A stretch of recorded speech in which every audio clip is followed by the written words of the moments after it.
Paz de Cristo, hermanos. Les saludo en este día, en el nombre del Señor Jesús. Le doy muchas gracias por tener esta oportunidad de poder compartir con cada uno de ustedes la palabra del Señor. La lección de este día lleva por título Frente a la cruz. Voy a estar leyendo en la Biblia Nueva Versión de los Hispanos, Lucas 23, 45 y 46. Leo en el nombre del Señor Jesús.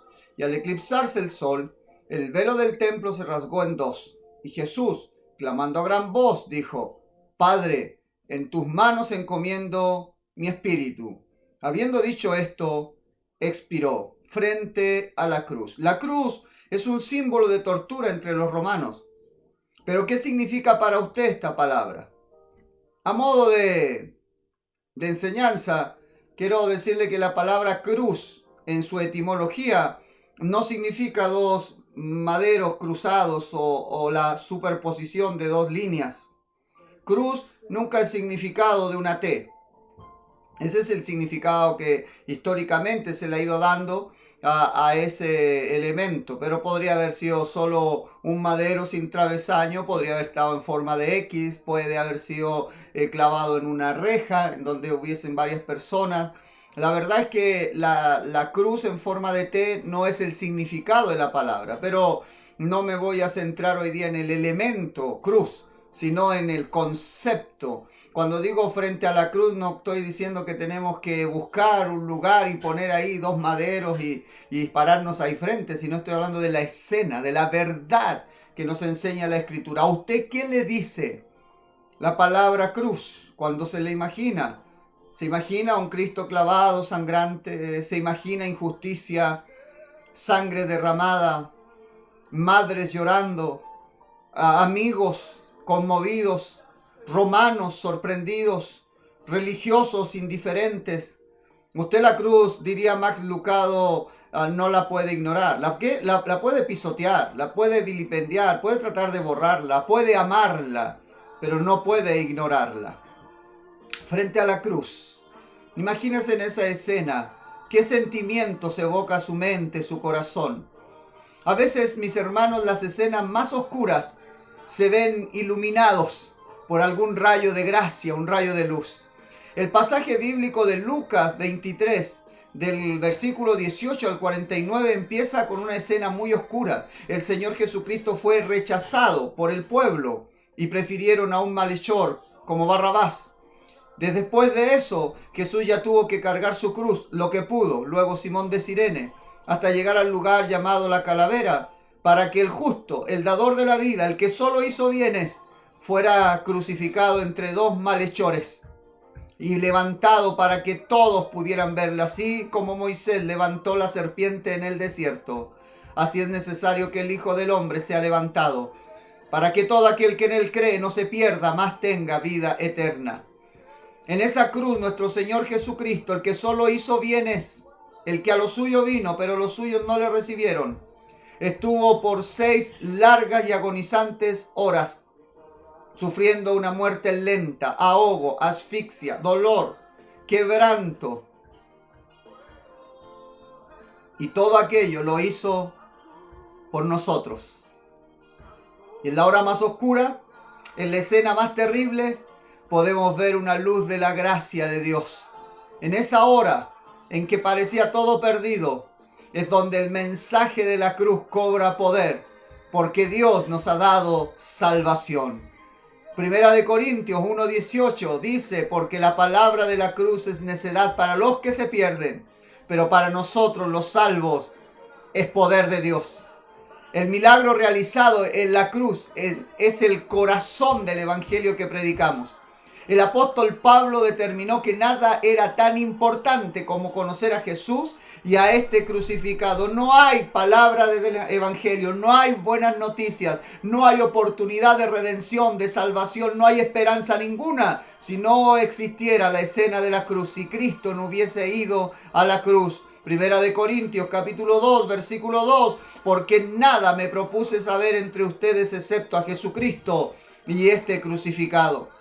En el pasaje que vemos en Lucas capítulo 23 del versículo 26 al 49, podemos encontrar por lo menos 3 verdades acerca de la crucifixión del Señor Jesucristo. Número 1, la cruz representa el perdón. Lucas 23:34 dice, y Jesús decía, Padre, perdónalos, porque no saben lo que hacen. Jesús eligió perdonar a sus enemigos. Perdonar es elegir el no tener algún resentimiento en contra de una persona. Jesús eligió perdonar a todas las personas responsables de su muerte. Perdonó a los soldados crueles y a Pilatos y a todos los líderes judíos. Jesús eligió perdonar a todos los pecadores. El Señor Jesús eligió perdonarnos a usted y perdonarme a mí. El Señor Jesucristo eligió nuestro perdón, así como perdonó al ladrón que estaba al lado de él, porque fueron nuestros pecados, fueron nuestros errores, nuestras faltas, nuestras traiciones, nuestras debilidades, las que clavaron a Jesús en la cruz.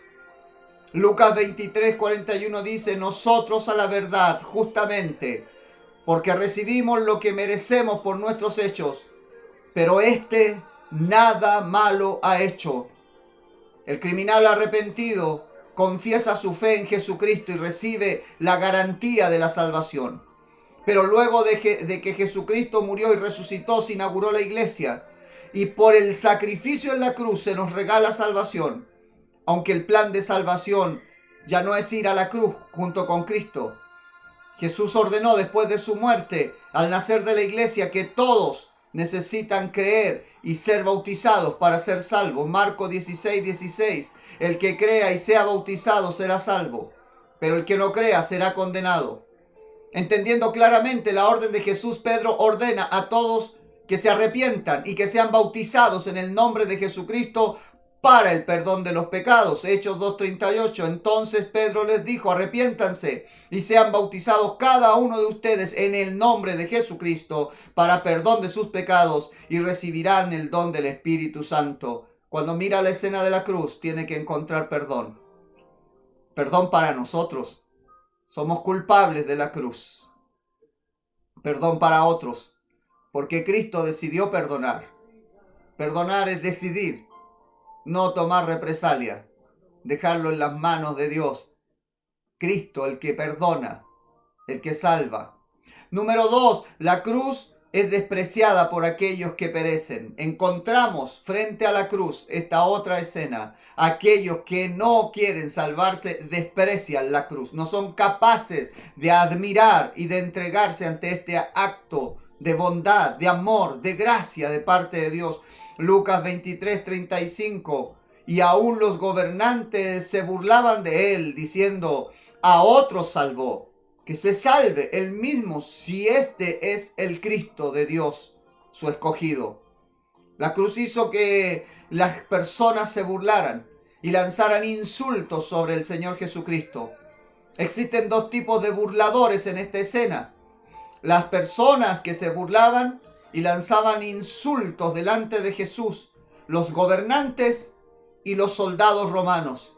Si eres el rey de los judíos, sálvate a ti mismo. Uno de los ladrones que estaba en la cruz también se burló del Señor, también lo insultó. Y le dijo, si eres el Cristo, sálvate a ti mismo y a nosotros.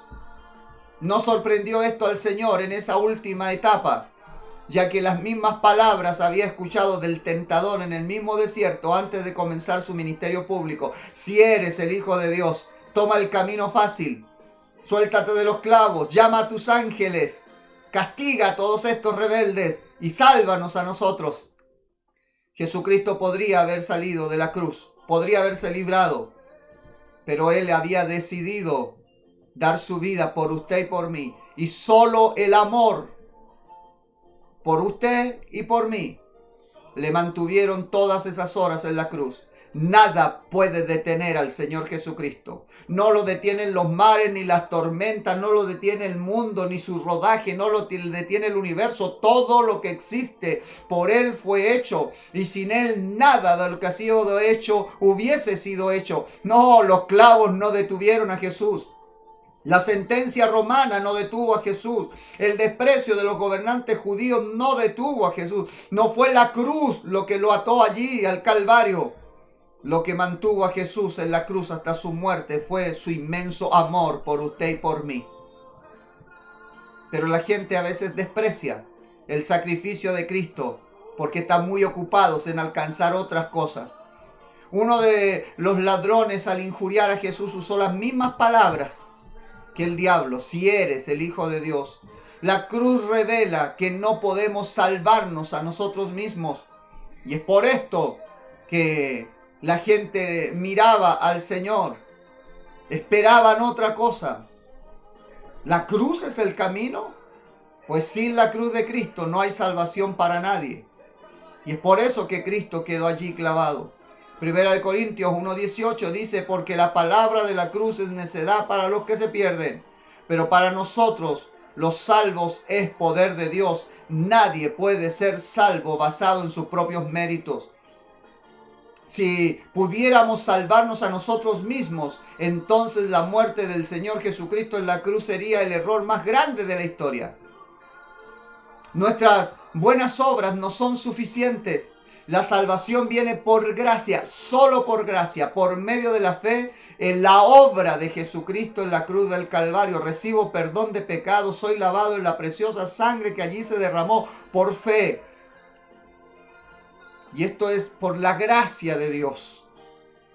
Nadie puede salvarse solo y por eso fue necesario que Jesucristo fuera a la cruz. Efesios 2:8-9 dice: porque por gracia ustedes han sido salvos por medio de la fe, y esto no procede de ustedes, sino que es don de Dios, no por obras, para que nadie se gloríe. No es por méritos, es por la gracia de Dios, esa que le mantuvo en la cruz del Calvario. Número 3 y final, vemos en la escena de la cruz que la cruz representa muerte. La cruz es perdón. La cruz, y donde se burlan aquellos que no quieren salvarse, muestra que nadie puede salvarse sin la cruz. Y la cruz además representa muerte. Lucas 23:46 dice: Jesús, clamando a gran voz, dijo: Padre, en tus manos encomiendo mi espíritu. Y habiendo dicho esto, expiró. La cruz es muerte a la influencia del mundo. La cruz siempre ha sido un lugar de sufrimiento y muerte. Así que no nos debe sorprender que represente la muerte para nosotros hoy. Jesús soportó la muerte vergonzosa de la cruz para que nosotros pudiéramos morir para el mundo, renunciar al mundo y tener victoria sobre su influencia. Gálatas 6:14 dice: pero jamás acontezca que yo me gloríe, sino en la cruz de nuestro Señor Jesucristo, por el cual el mundo ha sido crucificado para mí y yo para el mundo. La cruz representa muerte a nuestros caminos pecaminosos. Cuando nos arrepentimos de nuestros pecados, morimos para nuestro viejo estilo de vida, el cual incluye nuestro egocentrismo y nuestros deseos pecaminosos. Romanos 6:6 dice: sabemos esto, que nuestro viejo hombre fue crucificado con Cristo, para que nuestro cuerpo de pecado fuera destruido, a fin de que ya no seamos esclavos del pecado. Gálatas 2:20 dice: con Cristo he sido crucificado, y ya no soy yo el que vive, sino que Cristo vive en mí, y la vida que ahora vivo en la carne, la vivo por la fe en el Hijo de Dios, el cual me amó y se entregó a sí mismo por mí. Gálatas 5:4 dice: pues los que son de Cristo Jesús han crucificado la carne con sus pasiones y deseos. Todos los que hemos sido bautizados en Cristo Jesús somos bautizados en su muerte. Somos sepultados con Cristo Jesús por medio del bautismo en el nombre de Jesucristo. Romanos capítulo 6, versículo 4 y 5 dice: por tanto, hemos sido sepultados con él por medio del bautismo para muerte, a fin de que como Cristo resucitó de entre los muertos por la gloria del Padre, así también nosotros andemos en novedad de vida. Porque si hemos sido unidos a Cristo en la semejanza de su muerte, ciertamente lo seremos también en la semejanza de su resurrección. Frente a la cruz hay perdón. Frente a la cruz el desprecio, pero también la conciencia de que sin esa cruz nadie podrá ser salvo. Frente a la cruz es muerte. Muerte al mundo, muerte a la naturaleza pecaminosa, muerte al ego, para que Cristo viva. Terminamos. Isaías 53:11 dice: debido a la angustia de su alma, Él lo verá y quedará satisfecho. Por su conocimiento, el justo, mi siervo, justificará a muchos y cargará las iniquidades de ellos. La cruz de Jesús se convirtió en nuestra cruz y su muerte es nuestra muerte. La buena noticia es que si morimos y somos sepultados con Jesús en arrepentimiento y en el bautismo en su nombre, también viviremos con Él eternamente y para siempre. Esto significa que su victoria es nuestra victoria y su resurrección es nuestra resurrección, a una nueva vida en Cristo Jesús. Él es nuestro Señor y tenemos vida eterna en Él. Debemos pasar tiempo de oración frente a la escena de la cruz, recordando lo que Cristo hizo y nunca olvidar lo que Jesús sufrió por nosotros. Por ese gran amor, nosotros debemos ser crucificados para el mundo. Por el sacrificio del Señor Jesús somos salvos y todos lo pueden ser si vienen a Cristo. La salvación es un regalo que costó un precio inmenso. Jesucristo pagó el precio y nos regala la salvación que no podemos pagar ni merecemos. Pero al venir a Cristo, venimos a la cruz también para morir a nuestro yo, al mundo, para ser perdonados. Por cierto, para vivir en el perdón, aprender a perdonar. Nunca olvidemos el precio de nuestra salvación. Nunca pasemos tiempo en oración sin recordar lo que Cristo hizo. Porque cada vez que pedimos perdón lo hacemos solo porque Cristo murió en la cruz. Y esa es la fe que nos da la certeza de salvación y de perdón de pecados. Cerremos nuestros ojos. Padre Santo, gracias por morir por nosotros en la cruz. Gracias por su enorme misericordia, por su gracia indescriptible, inmesurable. Gracias por pagar el precio de nuestro perdón. Gracias por darnos vida eterna, por esa cruz, por el calvario, por el sufrimiento, por el desprecio. Le alabo, Señor. Le alabo porque usted es el que dio la vida por nosotros. Le alabo porque usted se merece el lugar de preeminencia. Usted se ganó mi admiración, la adoración, la alabanza. Porque ¿quién como usted? Usted es el que estuvo muerto y ha resucitado. El que pagó el precio en la cruz del Calvario para darnos vida, vida en abundancia. Gracias por ese perdón, por esa victoria, por la nueva vida, por el camino que nos regala. A usted sea la gloria, la honra, la alabanza, el reconocimiento, loores, pleitesía, por siempre y para siempre. Gloria a Dios. Gloria a Dios. Usted y yo podemos ser salvos. Cristo nos ama y quiere salvarnos. Nos regala la salvación. Costó el precio de la cruz. Recíbala con fe. Dios le bendiga.